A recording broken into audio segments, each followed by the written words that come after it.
యేసుక్రీస్తు ప్రభు పరిచర్య గురించి మనం చూసుకుంటాము. యేసుక్రీస్తు ప్రభు ఆయన మనందరి కొరకు ప్రాణం పెట్టాడు. లోకరక్షకుడు.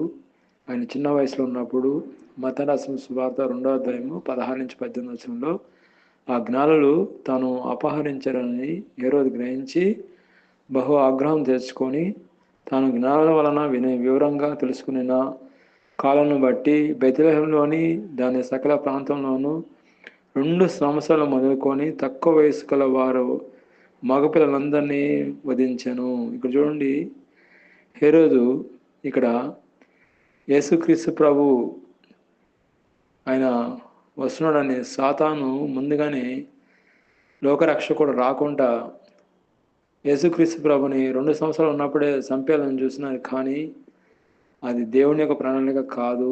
దేవుడు యేసుక్రీస్తు ప్రభు ద్వారా మనకు రక్షణ ఇవ్వాలని ఆయన ప్రణాళిక, ఆయన శిలువలో చనిపోవాలని దేవుని యొక్క ప్రణాళిక, శిలువలో రక్తం కార్చాలని దేవుని యొక్క ప్రణాళిక. కాబట్టి ఆయన శ్రమల ద్వారా మనకు గొప్ప విజయం, ఆయన శ్రమల ద్వారా మనకు రక్షణ, ఆయన శ్రమల ద్వారా మనకు స్వస్థత, ఆయన పొందిన దెబ్బల బట్టి మనకు స్వస్థత, ఆయన పొందిన గాయాల బట్టి మనకు స్వస్థత, ఆయన మరణం ద్వారా మనకు విడుదల ఇచ్చాడు.